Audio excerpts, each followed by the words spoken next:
Hi, my name is Anders Buckley. I've spent over 25 years managing multinational operations. Today, I want to share a decision that changed how I think about capital structure. At the time, I was CFO of a US-based manufacturing firm. Strong domestic performance, easy access to US debt markets. But growth had slowed, so the board pushed for international expansion. We identified 3 markets. Each looked promising, but financially they were completely different. Different interest rates, tax systems, and risks. That's when I realized something critical. In a multinational firm, capital structure is not a domestic decision. It becomes a global strategy. The question is no longer just debt versus equity. The real question becomes, where do we raise capital? In what currency? And at what risk?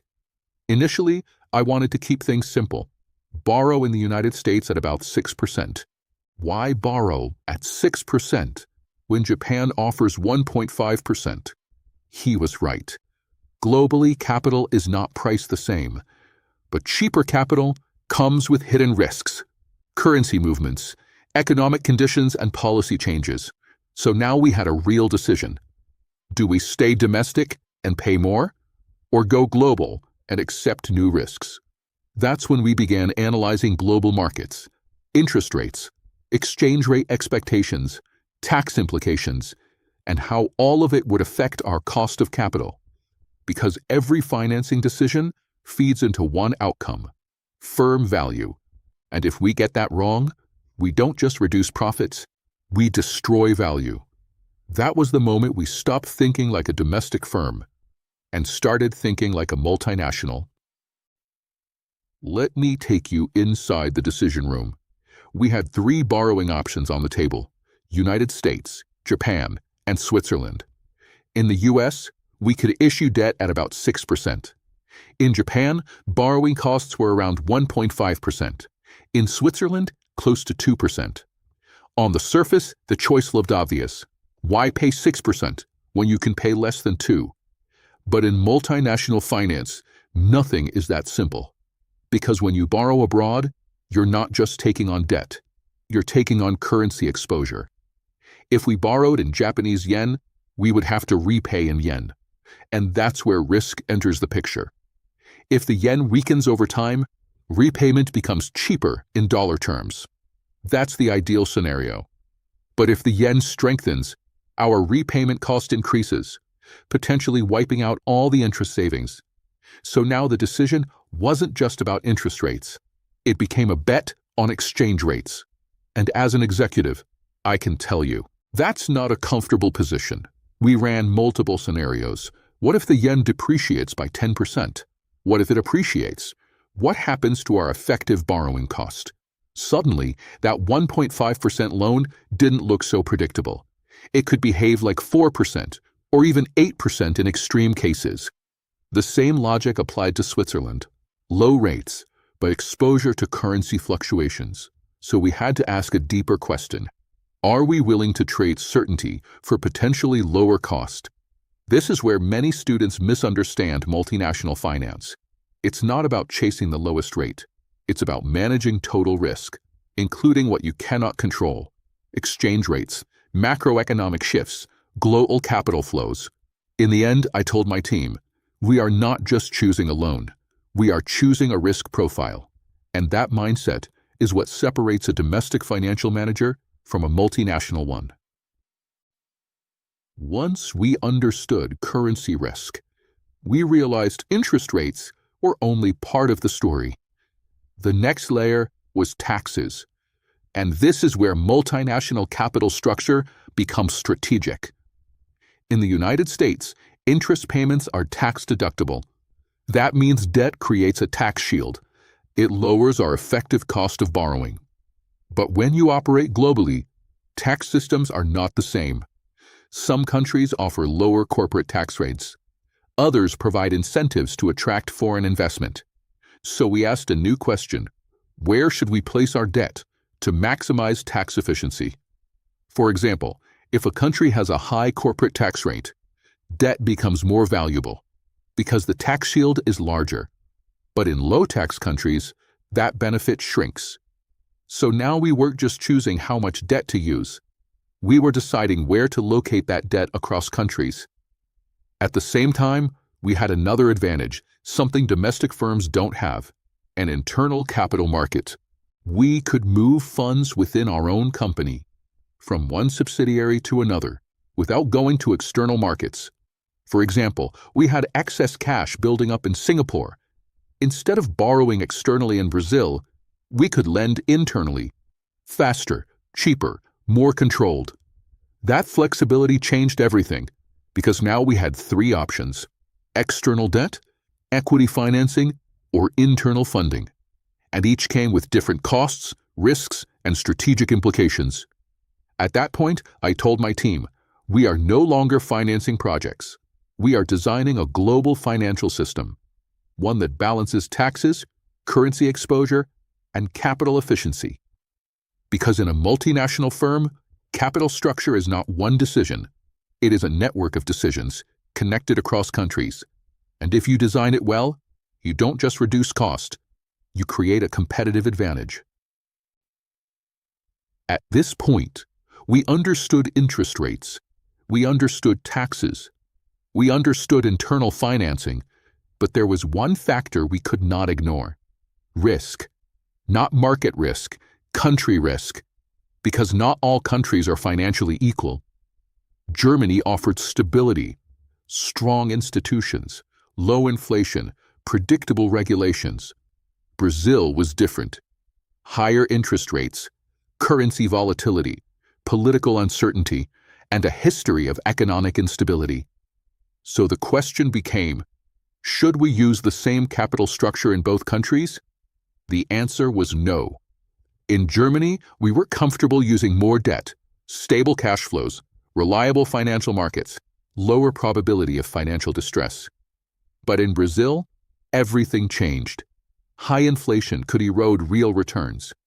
Currency controls could restrict cash movement. Political decisions could impact operations overnight. So we reduced leverage, less debt, more equity. Because in high-risk environments, debt can become dangerous. It creates fixed obligations, and in unstable conditions, those obligations can break a company. This is something many people overlook. Capital structure is not just about cost, it's about survival. We also had to consider currency matching. If a subsidiary earns revenue in Brazilian real, it should ideally borrow in Brazilian real. That way, revenue and debt move together, reducing mismatch risk.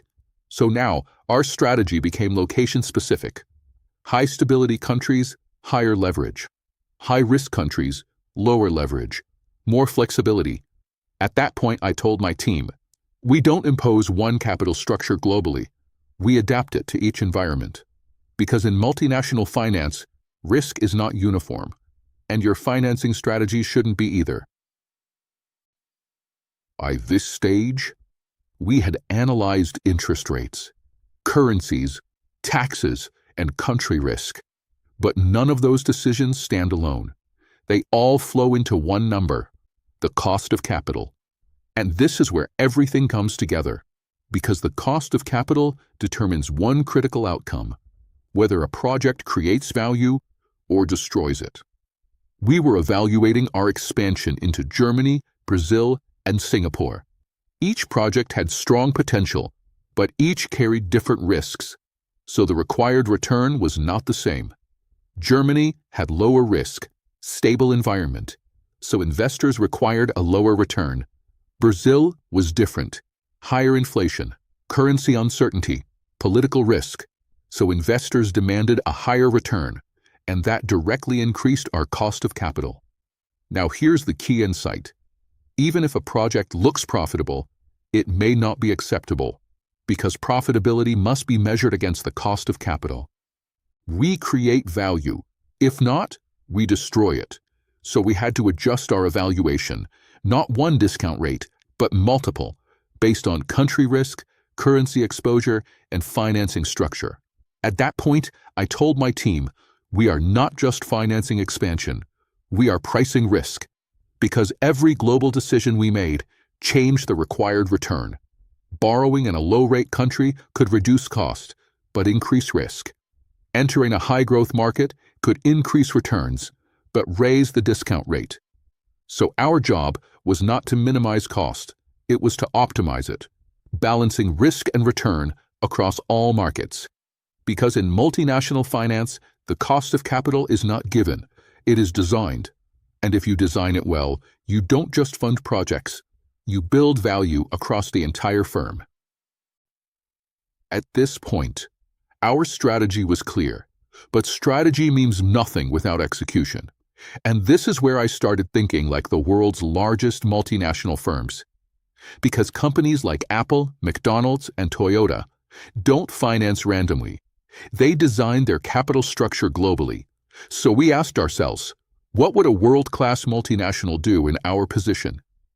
First, we diversified our borrowing. We didn't rely on one country. We issued some debt in the United States, some in Europe, and evaluated opportunities in Asia. Why? Because different markets offer different advantages. Lower rates, different investor bases, better liquidity. Second, we matched financing with operations. If our German subsidiary generated euro revenue, we financed part of it in euros.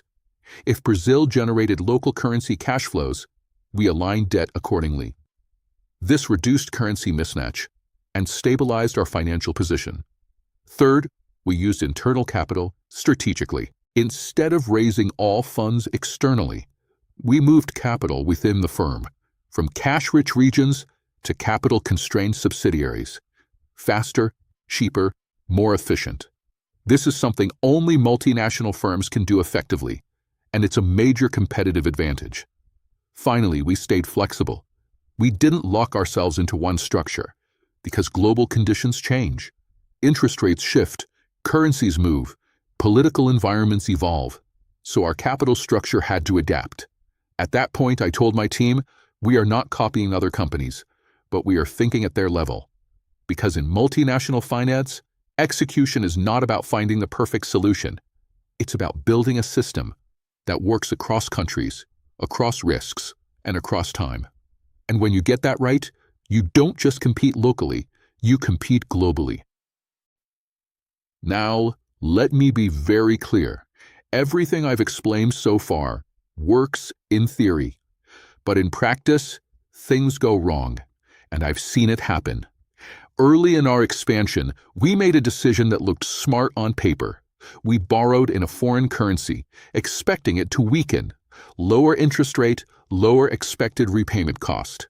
It checked every box, but the market didn't cooperate. The currency strengthened instead, and suddenly our cheap debt became expensive. Much more expensive. Our effective borrowing cost increased significantly, not because of interest rates, but because of exchange rate movements. That was our first lesson. Currency risk is not predictable, and when you're wrong, you pay for it. We also saw mistakes in leverage decisions. One of our divisions pushed for more debt in a higher-risk country. The logic was simple: lower cost, tax benefits, higher returns. But they underestimated the environment. Cash flows became unstable. And suddenly, fixed debt obligations became a burden, not an advantage. This is the danger of over-leverage in risky markets.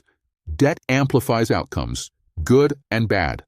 And in unstable environments, bad outcomes arrive quickly. We also faced internal challenges. Moving capital across borders wasn't always smooth. Regulations, taxes, restrictions. What looked flexible on paper sometimes became complicated in reality.